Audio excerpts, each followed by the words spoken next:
Dream is one of the fastest growing creators on YouTube, with over 15 million subscribers on his main channel. This video is a deep look into how Dream became popular and how his destructive ego is pulling his reputation down, and how he's created a toxic fan base of stans to do his bidding and defend his honor.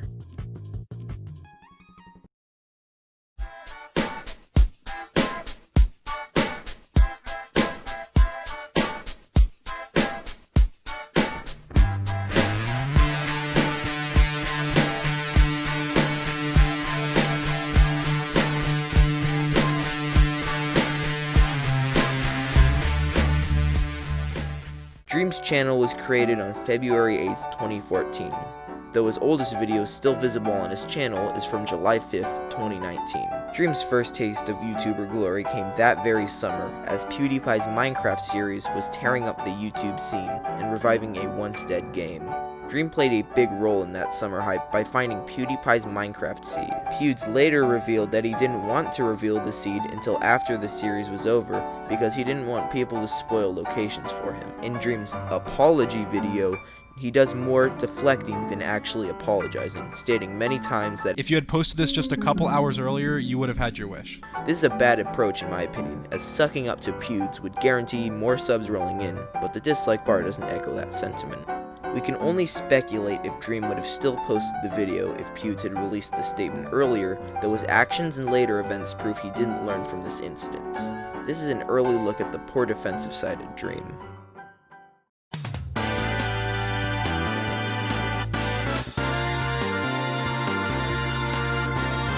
All throughout the summer, Dream's numbers rose as he rode the big wave of Minecraft's resurgence with series such as Minecraft Unsolved Mysteries, Mr. Beast style videos, and Minecraft Challenge videos, in which he tries to beat Minecraft with insane mods enabled. By December, he had hit 1 million subscribers. It was even more impressive that he did it in just a few months. Although December would be the month he hit 1 million subscribers, something much more important would happen to his channel. On December 31st, 2019, Dream would post a video that would not only explode his channel, but the entirety of YouTube itself.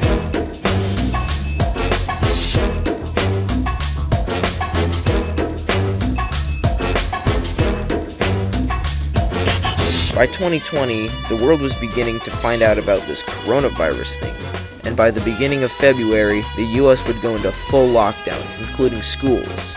Because of this, frustrated parents stuck their kids in front of an iPad and walked away. It was fortunate for Dream that YouTube was shoving his manhunt videos into everyone's recommended feed. It was the perfect storm, and Dream was fully prepared to take advantage of it. Throughout lockdown and summer, Dream was charging full steam ahead, collecting that AdSense and welcoming all the new subscribers to his channel, peaking at over 2 million a month. Dream created an SMP series, including many famous YouTubers. This SMP series was different from the others because it had a narrative. Whether it was Wilbur and Tommy leading Lemanberg, or Jay Schlatt taking over the SMP, it got you emotionally invested.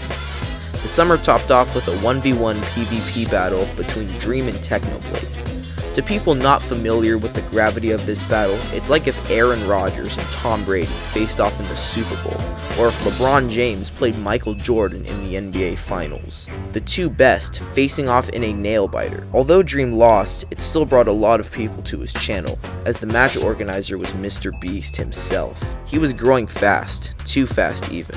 Just a year ago, he had a channel that was dead, and now he was in control of a fan base that was growing by the millions. To put it simply, he didn't know how to handle it, and he didn't want to learn to. An early sign of this came in October of 2020.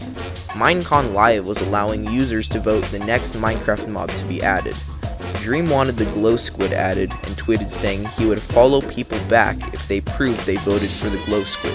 He quickly deleted the tweet and issued an apology. Whether this was just an inexperienced internet celebrity that made a mistake, or a manipulative Dream getting his cancerous group of fans to do thy bidding, it showed Dream hadn't learned from the PewDiePie incident a year ago, and spoiler alert, it wouldn't carry on into the future.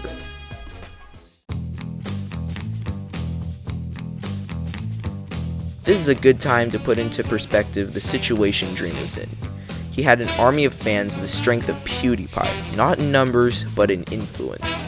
They would raid anyone with criticisms of Dream, and was branded as the most toxic fanbase on YouTube. A stunning feat. A YouTuber named Josh put out a statement on Twitter attacking Dream's stans.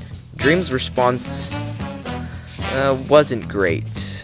The fact is, Dream made no attempt to combat this toxic cult, but instead encouraged it. He would constantly defend his stans on Twitter, defining stans as, quote, a group of people trying to meet each other with similar interests, while expressing this interest through shared morals, love, and creativity. No longer are we speculating Dream's true intent. He said it clearly on Twitter. Hell, he even made a fucking YouTube video on his second channel defending these stans. Dream went to the ends of the earth to defend his stans, so many times that it really made you question if he was just misunderstanding the definition of stans, or if he was doing it deliberately. Regardless, his ego had shot through the atmosphere, and there was nothing bringing it down. I was just saying, I thought Kaya didn't believe he had an ego. I was just going to say, because I went on a podcast with him and he was telling this story about, like, he always knew he was going to blow up, and his advice to up-and-comers was to be super confident to the point of arrogance. He said he used to leverage favors from the community by promising them he'd blow up and remember them. Like, it was kind of douchey Jesus shit. Christ, that is super douchey. Whoa. Yeah. Did you say that to Yeah, his a little. face? Or were you a pussy? I didn't get a chance because everyone else was busy complimenting it. Whoa.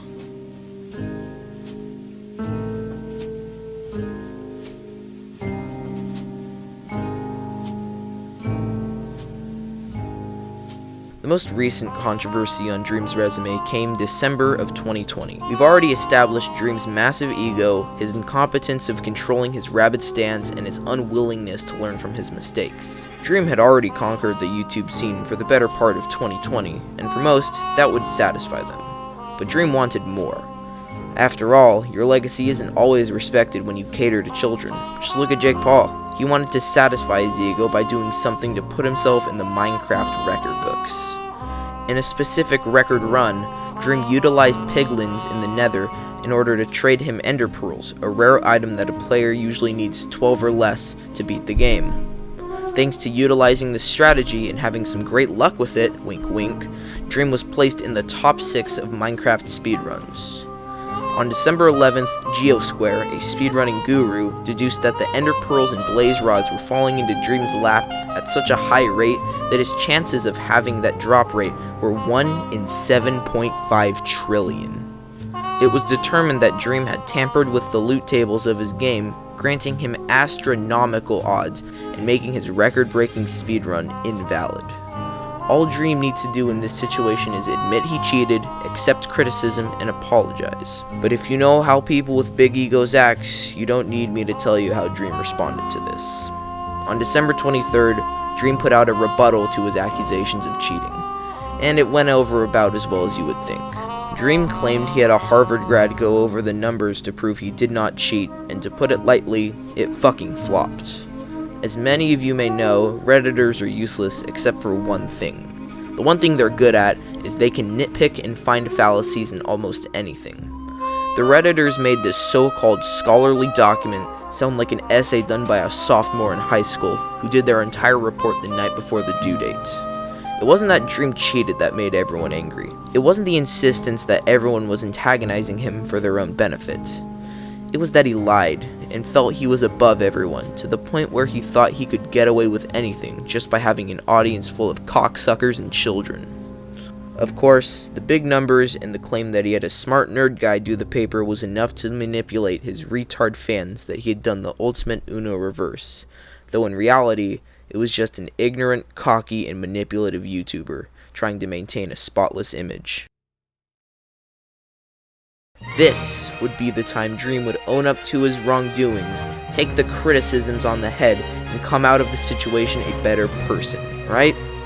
Nah, he waited for the drama to blow over and posted a fucking picture of his thin, pale, disgusting body on the internet. Fucking lovely.